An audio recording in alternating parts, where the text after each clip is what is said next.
welcome back to Season 3, Episode 1 of FFB from the 50, where we tackle every issue from both sides of the field. It is draft week. I'm here with Mr. JDP. That means it is time to start thinking about fantasy football for next year. Joe, it has already been a really exciting offseason. We haven't even gotten to the draft, just the free agency and trades and everything that's been going on. I don't remember the NFL being like this when I was younger. Maybe I'm just older and more aware, but I feel like there's more movement now than there used to be. And when there's movement, we have to look at what that means for fantasy purposes.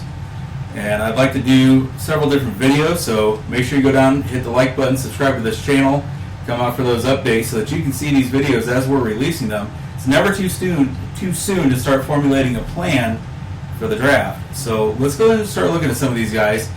I want to start with the quarterbacks who I feel like their stock has either improved or declined based upon the offseason moves so far. Now again, this is pre-actual NFL draft. That's later this week. So we don't have the full picture, but again, some of these moves have been pretty major. So without further ado, I'd really like to just talk about the quarterbacks with you that I think their fantasy football stock is up. Now this is based upon last year. Okay? I want to make sure everybody understands this is based upon where they were drafted last year. So some of this is performance, but a lot of this has been motivated by the changes that have taken place in the offseason. All right? So the first quarterback who I feel like they've really improved their stock since last year is Baker Mayfield. So if you go back to last year's fantasy drafts, we weren't sure who the starter was even going to be for Tampa Bay. Was it going to be Baker? Was it going to be Trask? You know my opinion on the matter. I was not a big Baker fan. But he performed really well last year. He got himself a new 3-year, $150 million contract this offseason to stay with the Buccaneers. Now, only $50 million of that is guaranteed, but, I mean, that still shows faith. That's a long-term contract for a guy that, after he left Cleveland, bounced around. He was with the Rams, he was with Carolina, winds up down there in Tampa. And, you know, you look at the offseason moves, not only did he get the big contract, they re-signed Mike Evans. Now, Mike Evans was kind of the big fish for the free agent wide receivers that were out there. And there was rumors having him going to the Bears. There was rumors that he wanted to go play with Patrick Mahomes in Kansas City. But he ends up re-signing with Tampa. And then Tampa did one of the best things that they could have done for Baker so far. They went out and made some additions to the offensive line, brought in some more competition. You know, he's got weapons. You still have Chris Godwin that's there as well. Godwin. Okay. Yep, you got, Rashad White, that's a very capable wide receiver out of the backfield. They got Kate Otten at tight end. Yeah. They've got weapons. The problem is Baker was getting killed last year. Yeah, he was getting, So, you were a bigger fan of him last year than I was. But I want to honestly ask you, it's very true. That is true. Last year in the drafts, I don't think you drafted him in any of the leagues that we're in together, even though you were higher on him than me. Do you think he's going to get drafted this year? I do think he's going to get drafted this year. I had Aaron Rodgers, so yeah, that didn't work out so well after the fourth play. Yeah, but I forget who else I had. Oh, I had Jalen Hurts as well. Yeah, so you're right. it would have been a waste of a pick for me. Mm-hmm. But I think he's probably going to get drafted. I don't think he's going to be 100% in terms of rostered. Mm-hmm. But I think I could see him in the 70-80% range. Yeah, and I think he'd be a very capable quarterback, too, to have on your roster. Now, me, typically, I don't normally carry a second quarterback. Last year, that did kind of burn me a little bit because the injuries at the quarterback position last year were crazy. Yes. You had Aaron Rodgers, but don't forget you had Kirk Cousins, tears his Achilles. Very similar to what happened to Aaron Rodgers. It just felt like last year. Now, we are in a 17-game season now versus the old 16 game. And at some point, we know we're going to move to the 18 game. That was collectively bargained. It's going to happen. I don't know how long until that takes place. But in super flexes, he's absolutely got to be drafted. Yeah. Absolutely. With those weapons and the performance that he put out last year, Baker, I'm not going to apologize to you just yet. I need to see another year of it. I will say that he way exceeded my... You can say he exceeded my expectations. I feel like that's underselling what he did for me. Yeah, because you had very low expectations for him. And I have a terrible confession to make. In 2 out of the 16 leagues that I was in last year, at some point or another, Baker wound up on my roster. That is one heck of a confession. Pretty sure he may have started a game or two for me.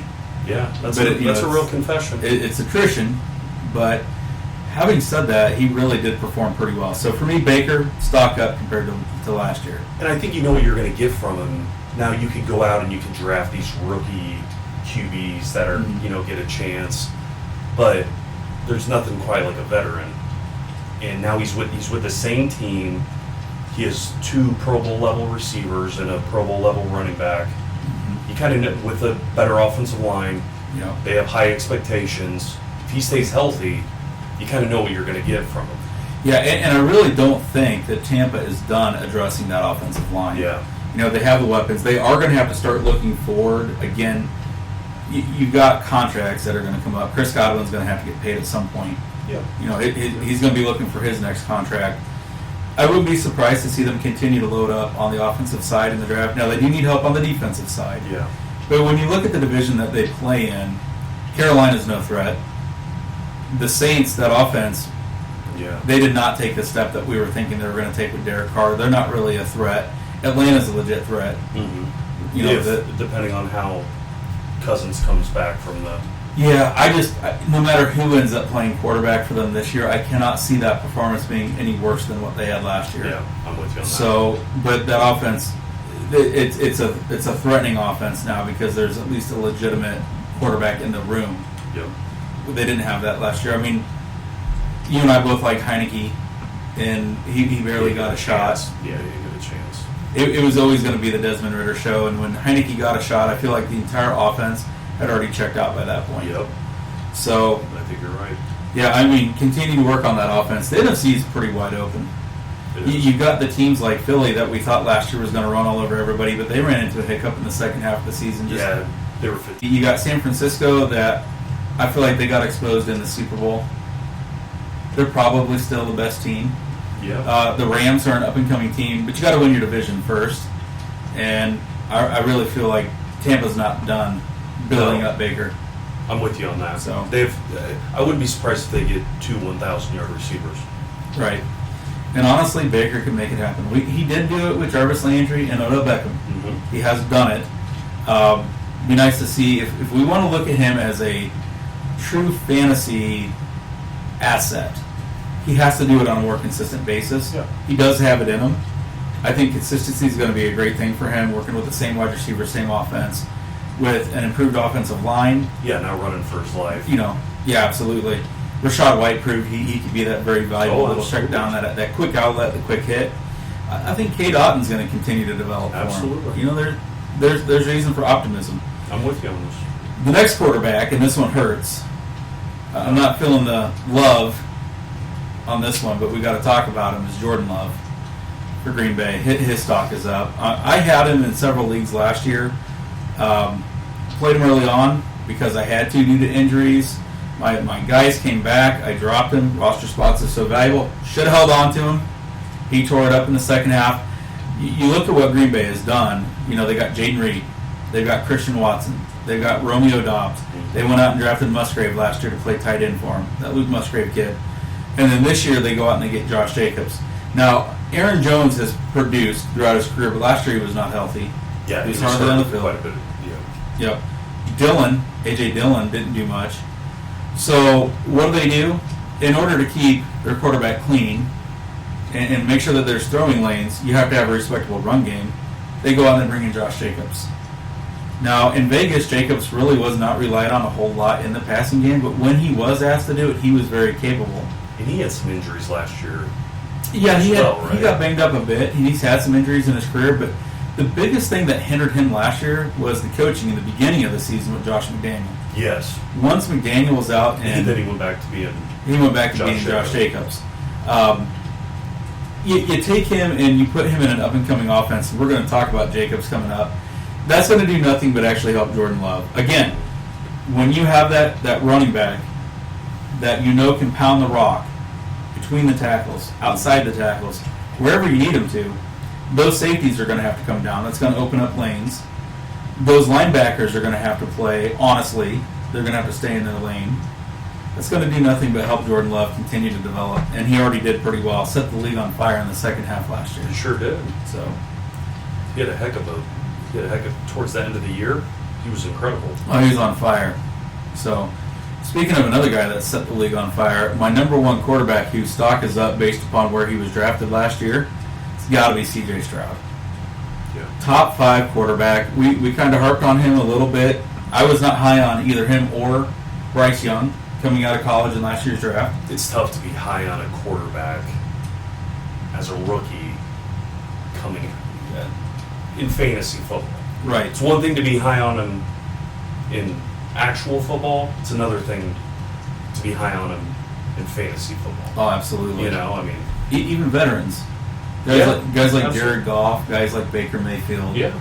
You know, even Kirk Cousins in years past. These are not typically guys that get drafted to be a QB1. This guy was a rookie. Yeah. Winds up as a top 5.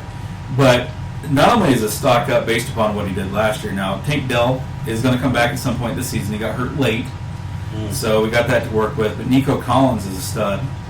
Incredibly athletic. He's He's explosive. Saw him in person, and he just took off when he'd catch the ball. Wow. I mean, he had another gear. I mean, it was incredible in person. Yeah, and I don't think there's a route that he can't run. I mean, we saw him catching balls short. We saw him run slants, can't talk. We saw him run deep routes. I mean, he did it all. Absolutely. They've got Dalton Schultz, a fantastic possession tight end. Mm-hmm. And then they made a trade. Who's this other receiver that Houston just went out and got for him? What was that guy's name? Was it like Stephon Diggs or something like that? Stephon Diggs. Stephon Diggs. I think I've heard of him. That'll help a second-year QB. Absolutely loaded with weapons. Absolutely. And these wide receivers are guys that can do it all. And when Tank Dell comes back, it's just going to be that much better. They've got a fantastic offensive line. Mm-hmm. Do not be surprised if C.J. Stroud winds up being one of the first quarterbacks drafted. I wouldn't be surprised. I wouldn't be. I'm still working on my rankings, my pre-early, way too soon rankings. But if I had to, he'd be probably in the top 3 or 4. I don't know that I'm ready to put him as number 1 or 2 just yet. Don't forget, they also picked up Joe Mixon. Yeah. Very, very friendly out of the backfield. Very friendly. And then you have Damian Pierce. And they've got Pierce. They've just got weapons at every single level on that offense, along with an elite offensive line. And then, yeah, like you just said, very friendly out of the backfield for Mixon. He's completely capable of catching those checkdowns. Mm-hmm. He's capable of actually running a circle route. He can do whatever you need him to do. Absolutely. And then again, just having him back there as far as keeping the safeties and linebackers honest. I don't know how you're going to defend that offense. Well, you have 2, and Damian Pierce as a number 2 running back.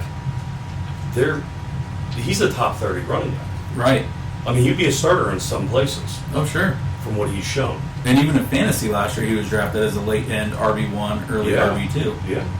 I mean, he's capable. So you just look at what they've done for C.J. Stroud, and to me, that's the model. That's what all these other clubs need to be looking at. Chicago Bears, the Patriots, the Commanders, all these teams, Minnesota Vikings this year, which they've got a pretty good team already set up for whoever comes in. Bears have done the same. We're going to do maybe a quick draft preview at some point tonight, too. That was kind of the model for what you should do for a rookie quarterback coming in. And I feel like the Bears definitely took notes. Because if you look at the moves that the Bears made in the offseason, it really mimics a lot of what Houston has done for C.J. Stroud. Absolutely. If I were the Texans, now that they have their guy at QB and who they have around him, I would look to shore up any type of improvement on that O-line.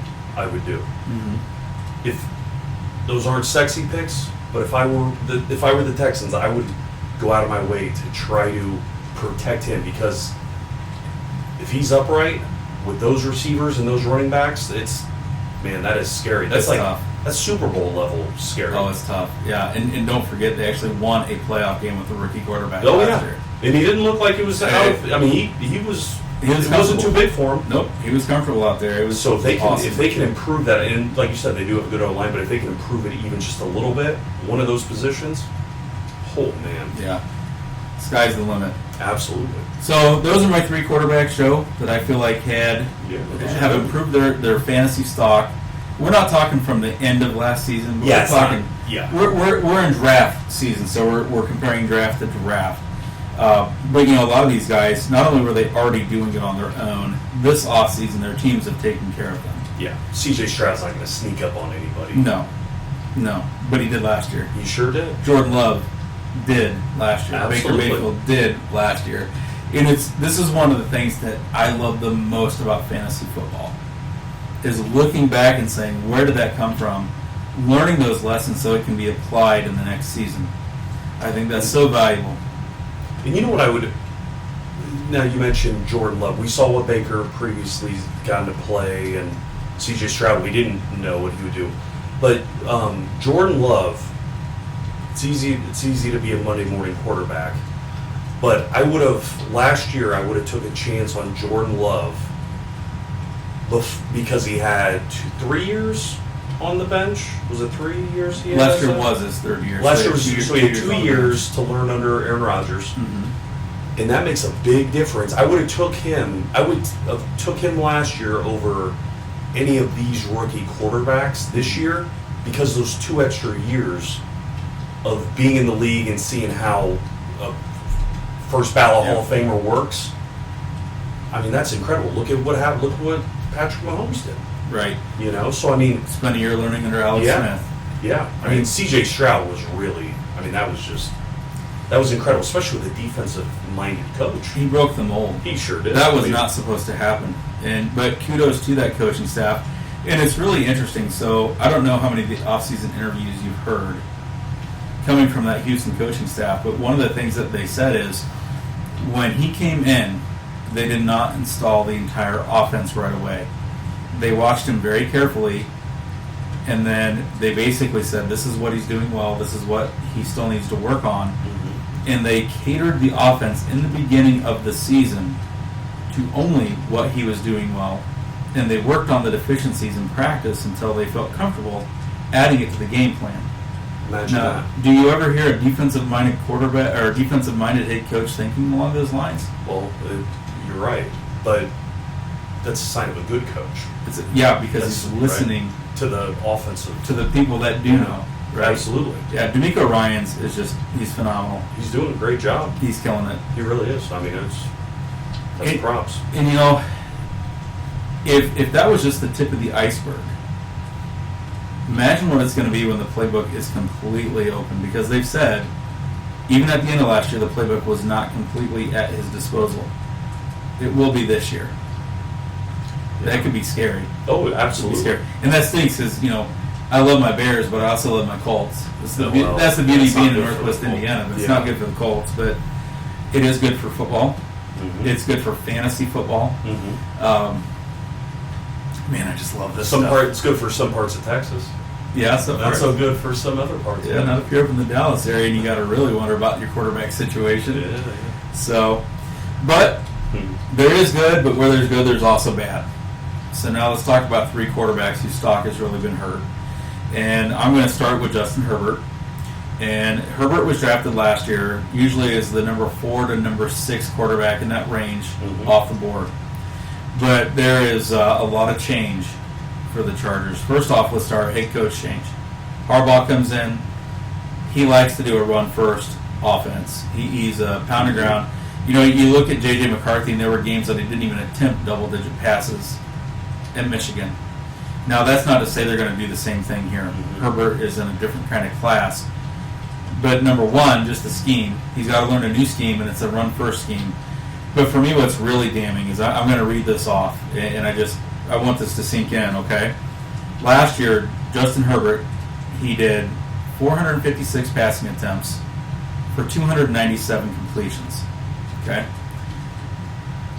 Austin Eckler, Keenan Allen, Gerald Everett, Mike Williams, they combined for 229 of his 297 completions and 320 of his 456 attempts.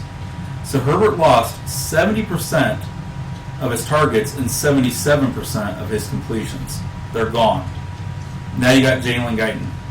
Now you got Quentin Johnson. Mm-hmm. They'll probably address the wide receiver in the draft at some point. That's going to hurt.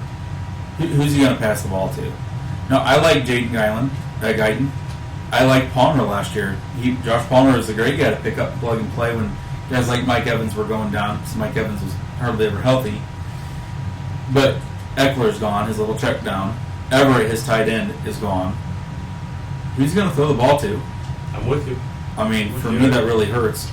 Justin Herbert is Justin Herbert, but this year for fantasy purposes, not talking real life. I would say they might get more wins, but stats-wise. Yeah, and we're in fantasy, so all we care about is stats. You know, I don't care how good you are in real life. We need those points, right? I am actually going to be hard-pressed to have Justin Herbert in my top 10. I might have him outside of that. And that sounds almost sacrilegious. But no, I don't think so. Quentin Johnson hasn't proven anything. Nothing. Not a thing. Very possible the best wide receiver on this team is going to be a rookie. Yeah. And it's possible that he'll do well. I hope that he does. But I need to see it before I'm willing to risk those kind of draft picks. I'm going to have guys like Jared Goff ranked above him. Finished better than last year anyway. I won't be surprised if the Chargers draft the Georgia tight end. Brock Bowers? Brock Bowers, I would not be surprised. And honestly, if Brock Bowers gets drafted and goes there, he'll be the number one target on that team. Yeah, I'll draft him early in fantasy. Yeah, same here. All right, next one who is hurting for me, Josh Allen. So every year Josh Allen's drafted as the number one or number two quarterback, right? Typically right around the time that Patrick Mahomes is. Maybe number three. If you had Jalen Hurts in there last year, I could see that. I wouldn't argue with that. But he lost his top two receivers as far as yardage goes. So he lost Stephon Diggs and Gabe Davis. So Diggs had 107 receptions on 160 targets. Davis had 45 receptions on 81 targets. But they were the two leading yardage receivers on the team. And out of the 29 touchdowns that Josh Allen threw last year, those two combined for 15 of them. So now the wide receiver depth chart is Khalil Shakir, Curtis Samuel, and Mac Hollins. And each one of those guys is good in what they do, but none of those guys is a number one or probably even a number two wide receiver. They're all complementary pieces. Yeah. So that's another team that's probably going to have to address the wide receiver in the draft. Absolutely. If they want to get one of the better wide receivers, now they're going to miss out on the big three in the top. But you got other guys that are going to be available too. You might see them make some moves on draft day. I would say you don't think they'll draft up for one of those three. I do think that they could, but I think the cost would be prohibitive. Yeah. Because those guys are all projected to go inside the top 8 or 9. Oh, and are Buffalo's they? All drafting. three of them are? Yeah. Yep. And Buffalo is drafting so far back. Yeah. That you have to give up a lot. You're talking probably multiple first and probably multiple seconds. You can't do that. To move up from the back of round one. You know, you can't waste that many assets on one position unless it's your quarterback. And they've got that figured out. But, I mean, I kind of feel bad for Josh Allen. I honestly think Dalton Kincaid may be their number one weapon in the passing game this year, and maybe James Cook will be number two. I could see that. They'll figure it out. Ty Johnson as a running back. Yeah. They'll figure it out. But I would definitely put guys like Patrick Mahomes and Jalen Hurts. I mean, honestly, Allen, just based upon his ability to run the ball and muscle in for those touchdowns, is probably still a top 5 quarterback for me. But he's probably right there at number 5. I'm going to have a really hard time, unless something crazy happens, I'm going to have a really hard time moving him any higher than that. I don't think they're going to win the AFC East. I wouldn't be surprised if they came in third. Yeah. I would not. Third, I wouldn't be surprised. If Aaron Rodgers is healthy. Yeah, you got to put Miami probably as the favorites. Yep. If Aaron Rodgers stays healthy, I wouldn't be surprised to see them coming in number 2. I don't think the Patriots. Yeah.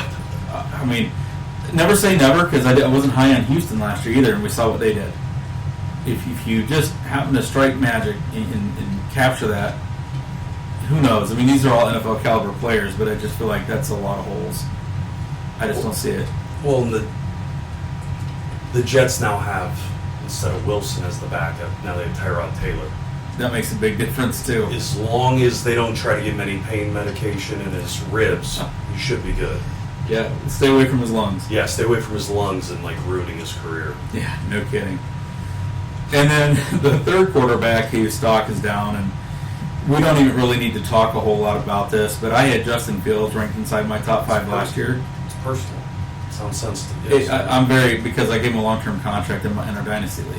Yeah. He got my 3-year contract. Yeah. But Justin Fields is no longer even a starter on his own team. He's behind Russell Wilson. Now, Russell Wilson only has a 1-year contract. I'm not giving up on Justin Fields. I think he has a ton of talent. I feel like the Bears should have kept Justin Fields. I'm going to go on my little rant here, so here we go. Buckle up. Gosh, okay. I really feel like Justin Fields is the real deal. He just never had a chance in Chicago. The first couple years that he played from, who was he passing to? Dante Pettis? Seriously, what weapons did he have? Yeah, I'm with you. So they finally go out and they get him a weapon last year in DJ Moore, and he does pretty well, but he's now on his 3rd offense that he's had to learn in 3 years. Mm-hmm. And Eberflus is still a defensive-minded head coach. Luke Getsy was just not used to that kind of talent and didn't know what to do with him. That was very obvious from the schemes and the play calling. I really feel like the Bears should have kept Justin Fields, traded out of the number 1, accumulated more picks, continued to accumulate weapons. If you put Justin Fields on that team right now, with Keenan Allen being on there, never mind drafting a Marvin Harrison Jr. or Malik Neighbors or Roma Dunze in the draft. Just imagine Justin Fields with Keenan Allen. I mean, that's a guy that knows how to get open. He's got a safety valve. You got your man-to-man beater in DJ Moore. Yep. You got your guy that just knows how to get open in Keenan Allen, who can find the soft spots. You've got Cole Kmet, who's just incredibly reliable. He's really coming to his own. Yeah, incredibly reliable. And they had a good connection. They had a great connection. Justin Fields' ability to run the ball. And then as a running back, they have a who's their running back now? Swift. Yeah. He's great out the back. He's a fantastic receiver out of the back. Imagine an RPO offense with Swift back there. I mean, so much they could have done. They never gave him a chance. So for fantasy purposes, though, stock down. But Justin, just so you know, I haven't forgotten about you, and I won't. You will be the starter in Pittsburgh next year. I have no doubt. Well, it's upsetting too because of what they gave up, what they got for him. Oh, I didn't realize they got anything for him. It's like a nothing. That's the point. Yeah, tongue in cheek. They got like nothing for what, a 4th round? It could be a 4th. It's a 6th rounder that could be a 4th rounder okay. if he plays over like 50% of the snaps or whatever it is. Yeah. Which is why Pittsburgh would be crazy to actually let him play this year, unless something happens to Russell Wilson. Absolutely. It'd be crazy, but that being said, because they have Justin Fields as the number 2, I went out on a limb and I put money on the Pittsburgh Steelers winning the Super Bowl. yeah. You have a Hall of Fame quarterback with a backup that's, I mean, it's not even like argued, like he's top 5, top 10 most explosive quarterbacks, like in terms of playmaking. Yeah. When he's in his zone, he's Dangerous. very dangerous. Dangerous. With a capital D. And you need a backup quarterback in the NFL. You do. 17-game season, going to go to an 18-game season. I think you're going to see the backup quarterbacks become more important than ever. Absolutely. And we saw it last year, teams getting exposed. Yeah. Jets. Russell Wilson's getting older, too. He is. Don't forget, too, they happen to have a Hall of Fame caliber head coach Yeah. who knows how to craft and Absolutely. manage a team. So, yeah, I mean, stock down for Justin Fields this year, but I'm eyeballing him next year. If you have Justin Fields in a dynasty or keeper league, do yourself a favor and hold him. I am the one that always preaches how valuable roster spots are. Yeah. I never want to waste a roster spot on a guy if I can help it.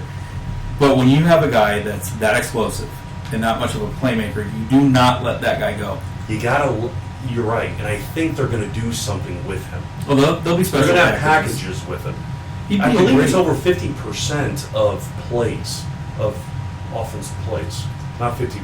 I don't know if it's. I don't think it's 50% of games. Somebody check that, but I thought it was 50% of offensive plays. Go down to the comment section and let us know. Could be wrong. Look that up and let us know, because you might be right. When you said that, that sounded right.